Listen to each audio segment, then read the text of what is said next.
Good morning dear student. Class 4 की समाज एवं पर्यावरण क्लास में आप सभी का स्वागत है। आज हम पाठ 2 उत्तर का विशाल मैदान इस पाठ में हम भारत के उत्तर के विशाल मैदान के बारे में अध्ययन करेंगे। तो देखते हैं इसके बारे में क्या बताया गया है। भारत के उत्तर का विस्तृत मैदान पश्चिम में पंजाब से लेकर पूर्व में असम तक फैला हुआ है। भारत के उत्तर का विस्तृत मैदान पश्चिम में पंजाब से लेकर पूर्व में असम तक फैला हुआ है। इस विस्तृत मैदान के उत्तर में ऊंचा हिमालय पर्वत और दक्षिण में पठारी क्षेत्र की ऊंची भूमि का समावेश है। इस मैदान की लंबाई 2400 किलोमीटर तथा चौड़ाई 240 से 320 किलोमीटर है। इस मैदान की लंबाई 2400 किलोमीटर तथा चौड़ाई 240 से 320 किलोमीटर है। यह मैदान गंगा, यमुना, सतलुज, ब्रह्मपुत्र नदियों की बहुमूल्य देन है। यह मैदान विश्व के सबसे अधिक उपजाऊ मैदानों में से एक है। यह मैदान विश्व के सबसे अधिक उपजाऊ मैदानों में से एक है, क्योंकि यह नदियों द्वारा लाई गई मिट्टी से बना है। उपजाऊ मैदान इसलिए है क्योंकि यह नदियों द्वारा लाई गई मिट्टी से बना है। उत्तर के इस मैदान में से होकर अनेक नदियां बहती हैं।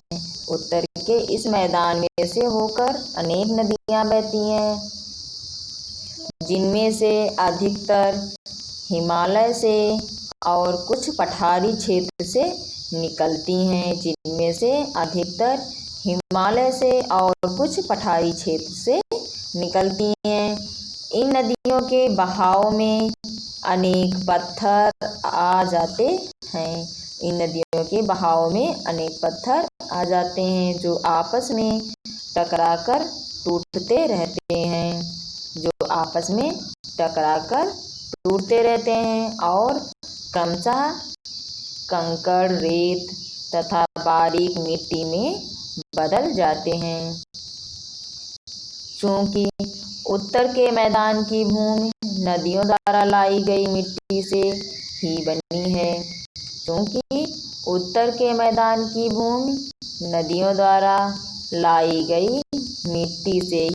बनी है। अतः इस बारीक मिट्टी को जलोढ़, कांप या कछारी मिट्टी कहते हैं।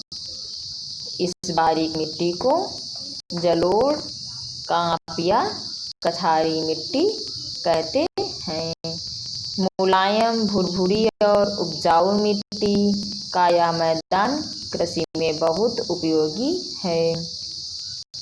मुलायम, भुरभुरी और उपजाऊ मिट्टी का यह मैदान कृषि में बहुत उपयोगी है। इसी कारण उत्तर के मैदान को भारत का अन्न भंडार कहा जाता है। इसीलिए उत्तर के मैदान को भारत का अन्न भंडार कहा जाता है। सतलुज, गंगा और ब्रह्मपुत्र यहाँ की सबसे महत्वपूर्ण नदियाँ हैं।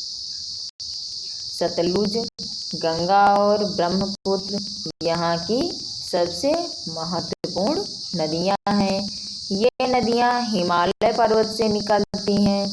ये नदियाँ उत्तर के मैदान को 3 भागों में बांटती हैं।